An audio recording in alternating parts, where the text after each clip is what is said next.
Good day to you. Whatever day it is to you. What you doing, Lou? She's been a lunatic. I found all of these Earth shows for her on the Netflix, and she is a hunter. Come here, little Wolverine girl. Don't eat your brother. Come here, show the world. Come here. Come here, see me. No, don't try to eat your brother. Luna came from South Carolina. She was going to be put down in an hour. Come here, baby girl. Show the world. Come here. She said, no, you're embarrassing me. Stop it. I love it so much. Show. Come here. I lure you with my kisses? No, I cannot. I cannot lure you with my feminine wiles. Come here. Come here. Oh, there she goes. Well, she's not quite Snuffleupagus, I guess, but she's a little blur. Yeah, she was an hour from being put down when Julie put out the message, we need a foster, and I'm like, I'll do it! Oh my god! And she came to me, and the cool part about her is her name is Luna. I call her my backward eclipse because the town she came from was 56 miles from where the path of totality exited the United States.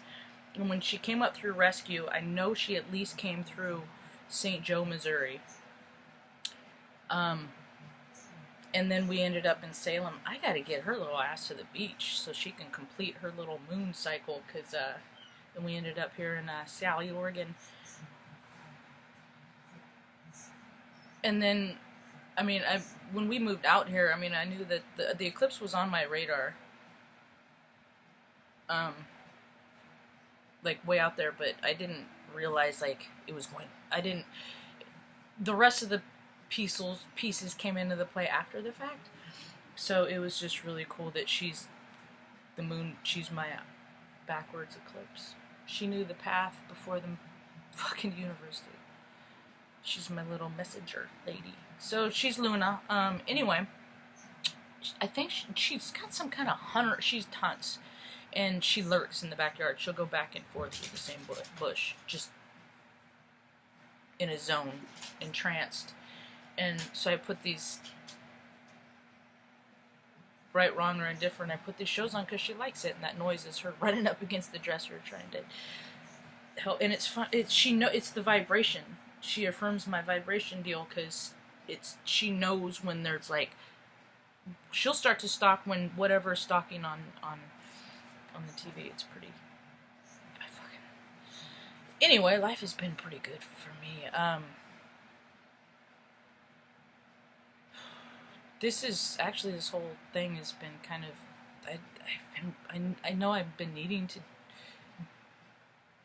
do a video, and thanks to Venice Italy Tarot, she put a lot of things into perspective for me that it's like, she stated the obvious for me, and that is that my emotions have been loose, very loose.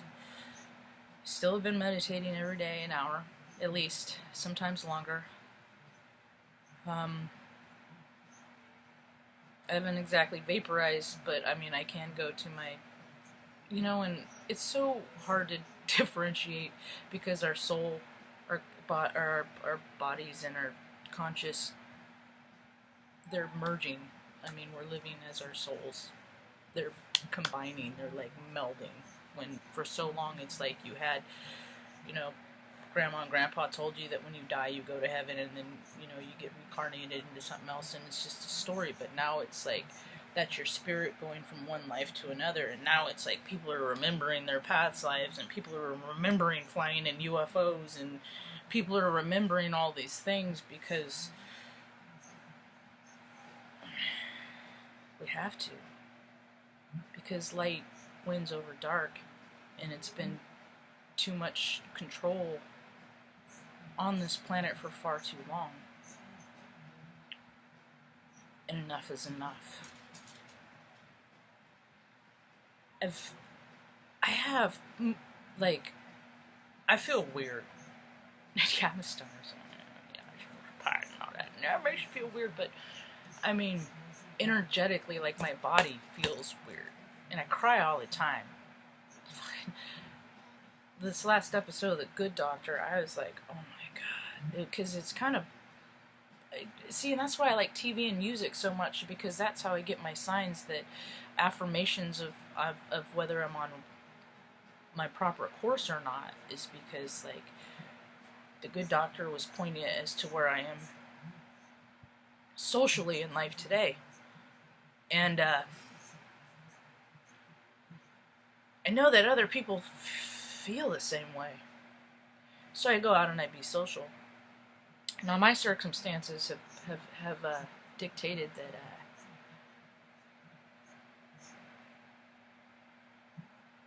you know, on reflection, and we just moved into fucking Mercury's in retrograde. All the planet stuff, and it's all Aries, and just Aries. Like, I've been watching more UFO videos lately than, because I mean, it's just like these readers just say these things with, like, some are vigor and some have some pity in there. Like, damn, you know, and it's been a tough course. It's been a tough course for us all. It really has. As I was saying, my course is, I've had a really shitty life. And I didn't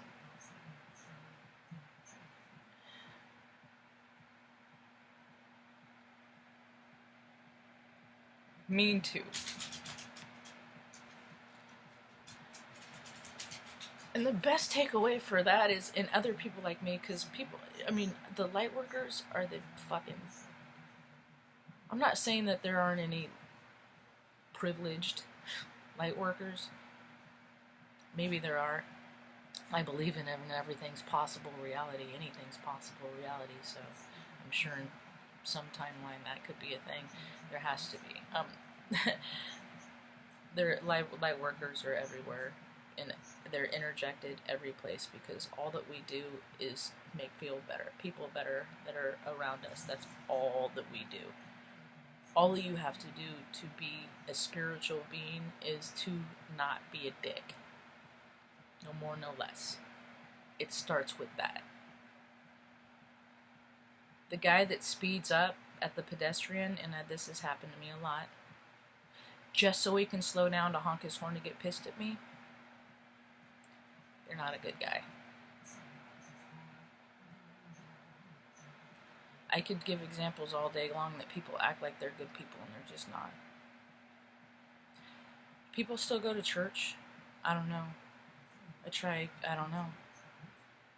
I do know I walk through the neighborhoods and I see the wireless connections. I like to look at what people name them. And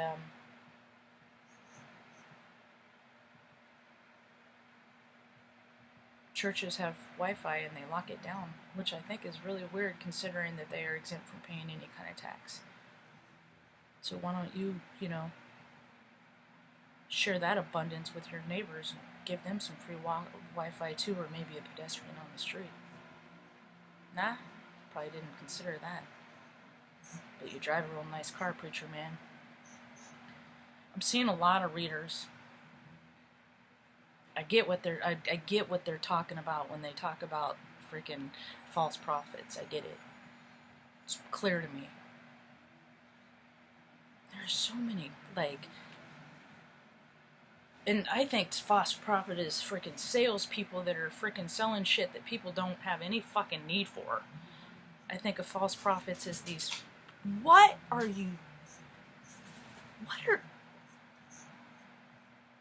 these channels and these guides that are charging like $4,000.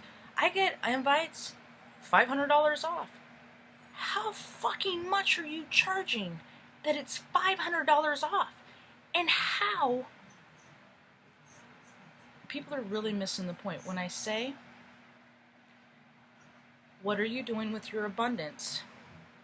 That means give what the excess you have away. Give it away. Give it away. It's not yours. And it's gross that spiritual freaking advisors are charging that much and then fucking going to Mount Picchu and we're the orphans that you could have taken with you to give them an experience that they'd never seen before. You are taking advantage and giving guidance at an overly gross. You are no different than the government. And if you're charging more than fucking, with the energy that it takes and all that shit, like, I don't know, $100 for fucking, and that's at the very high end for a reading, you're not a light worker. Nope. There's a lot of false light workers out there. Lots. They're everywhere. And I see what they are. It's not my place to call them out. It's my place to teach people how to listen to their guts, to research. Look at what you are following follows.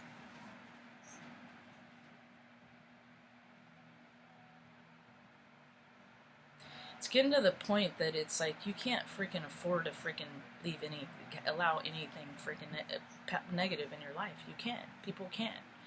Because it's like if you are as physically taxed as I am right now, and I think I am more because I don't go to a 9-to-5 job every day.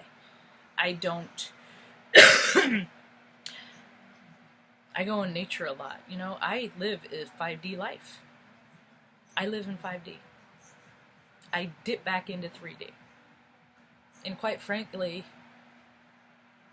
you know, there's only a few places I like to go to dip back in there where it's freaking comfortable and safe. The world is becoming very unsafe. And I'm kind of a safety monitor. So all I can do is go out there and my whole point, I started that 2 times, is that like, you know, people, light workers, I think the real shining ones are the ones that are fucking the kids in Syria that come over and tell their story, and they talk about it like plain as day. You know, the people that have freaking seen, I know people that have seen their siblings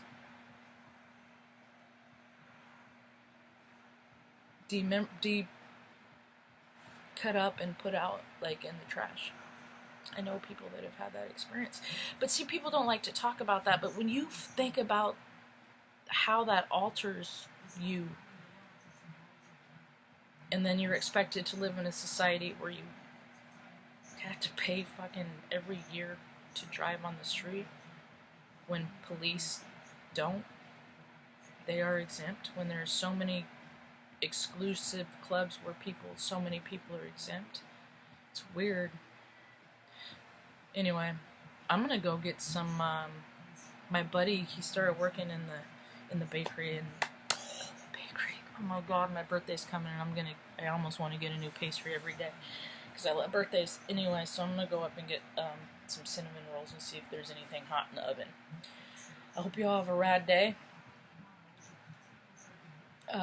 Stay hydrated. Okay, what? Shit. Fucking. Alright, I'm done. Bye.